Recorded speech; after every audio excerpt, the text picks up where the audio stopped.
जय हिंद, नमस्कार साथियों। ममता बनर्जी के साथ इंग्लिस्तान में, हाँ मैं तो इंग्लिस्तान बोलता हूँ, इंग्लिस्तान में ऑक्सफोर्ड में खेला हो गया। जी हाँ, खेला हो गए। अक्सर वो कहती है अब खेला होगा, तो खेला वहां हो गया जब ये किलॉग कॉलेज में वहां भाषण दे रही थी। तो उस समय कुछ वहां छात्र खड़े हो गए, पोस्टर दिखाए गए, नारेबाजी भी हुई, सवाल भी पूछे गए। तो मेरा एक जानने वाला कह रहा था मुझसे, अरे भाई ये तो बड़ी जल्दी सैम पेट्रोदा ने खेला करवा दिया। तो मैंने कहा क्या मतलब? बोला जी वो अभी तो राहुल गांधी ने ये गुप्त आदेश दिए थे अपने लोगों को कि टीएमसी से भी खूब खुल के विरोध करो, और देखिए एकदम हो गया। ऑक्सफोर्ड के अंदर गई थी वो, वहीं पे विरोध हो गया। तो मैं हंस पड़ा। मैं कहा देखो भाई, हमारे जो विद्यार्थी हैं उनमें जो राष्ट्रीय चेतना जागृत हुई है, जिस चेतना का वो बाहर प्रचार कर रहे हैं, हमारे उन भारतीयों को, और ऐसे विद्यार्थियों को आप ये इससे मत जोड़ो, सैम पेट्रोडा से। ये एक भी बात मुझे बताइए जो उन विद्यार्थियों ने वहां पे उठाई, चाहे वो मेडिकल कॉलेज का था, चाहे वो बंगाल में हिंदुओं की स्थिति थी, चाहे वो बंगाल में व्यापक भ्रष्टाचार था। इनमें से कौन सी चीज गलत थी जो उन विद्यार्थियों ने वहां पे उठाई ममता का विरोध करते हुए? अब सवाल यह है कि ममता कहा रहा है कि ममता घबराई नहीं, उन्होंने बड़ा जवाब दिया कि हाँ मैं जवाब दूंगी, ये करूंगी, वो करूंगी, अंदर से हिली हुई थी। तो जब आप देश का विरोध करने तक बाहर जाते हैं, ये राजनीतिज्ञ जैसे राहुल गांधी अक्सर करते हैं, तो हम ये इस बात के लिए तैयार रहे कि विदेशों में भी इनको जो है विरोध सहना पड़ेगा।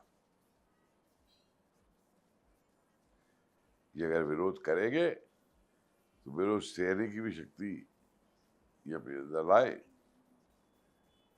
क्योंकि अब ये तो है नहीं कि किसी ने कुछ बोल दिया आपने और आप बच के चले गए। हर नेता जवाबदाह है, और जितना जवाबदेह बंगाल की जनता के लिए है उतना ही बंगाल के प्रवासी भारतीयों के लिए। क्यों नहीं जवाब देना? और ये लोग खास तौर से, अब देखिए ना, वो अमृता सेन था, वो तो मोहम्मद यूनुस का ही कसीदे गढ़ रहा था, उसकी तारीफें कर रहा था। मैं तो चाहूंगा कि ये ऑक्सफोर्ड में जो विद्यार्थियों ने पूछा है, इधर अमृता सेन से भी पूछे भाई कि तू मोहम्मद यूनुस के कसीदे कैसे डर रहा था। दूसरी बात, ममता जी, आपके हल्ला मचाने से, आपके चिल्लाने से, धरने में बैठने से वास्तविकता जो है वो दूर नहीं हो जाती। जो हाल बंगाल के हैं और जो हर तीसरे चौथे दिन होते हैं, वो किसी से छुपे हुए नहीं है, आपके सबके सामने है। तो आपका जो इंडी अलायंस बना था इन सब पे पर्दा डालने के लिए, वो तो उसमें आपस में ही एकदम फूट हो गई आपकी। और इंडी अलायंस ने बंगाल में तो काम नहीं किया था। कांग्रेस अपना अलग लड़ी थी, सीपीएम सीपीआई वाले अलग लड़े थे, आप अलग लड़ी थी। और आज एक रिपोर्ट तो कोई कह रही है कि ये विरोध करने वाले जो थे ये सीपीआईएम के छात्र विंग के लोग थे। मैं नहीं मानता इस चीज को। मेरा तो ये मानना है कि हर भारतीय छात्र जिसने अपनी आत्मा को बेचा नहीं है विदेश में नौकरी करने के लिए, जो भारत के स्वाभिमान को आज भी ऊपर रखते हैं, भारत के झंडे को ऊपर रखते हैं, ये वही छात्र थे जिन्होंने ममता बनर्जी को चुनौती दी।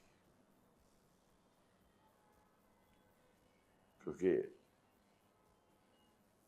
अक्सर जो है इन्हीं तत्वों को ममता बनर्जी खुद शरण देती है। और ममता जी, एक ट्रेलर है आपके लिए, जरा समझ लीजिए कि जो तुष्टीकरण आपने अपना रखा है ना, बांग्लादेश से आए लोगों का, मुस्लिमों का, उनके राशन कार्ड बनवाने का, आधार कार्ड बनवाने का बंगाल में, उनको शरण देने का, इनमें से कोई भी आपका सगा नहीं है। पहले ये सीपीएम के सगे थे जब उसको वोट डालते थे, उससे पहले कांग्रेस के सगे थे। आपकी सरकार है, ठीक है, आप समझते रहिए कि आपके सगे हैं। कुछ दिन बाद आप देख लीजिएगा कि किसके सगे निकलते। जी हाँ, सांपों को अपने आस्तीन में मत पालिए, न जाने कब वो डस लें, किस मुद्दे पे डस लें, कहां डस लें।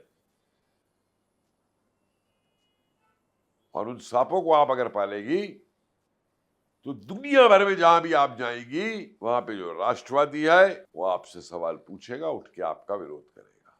जय हिंद।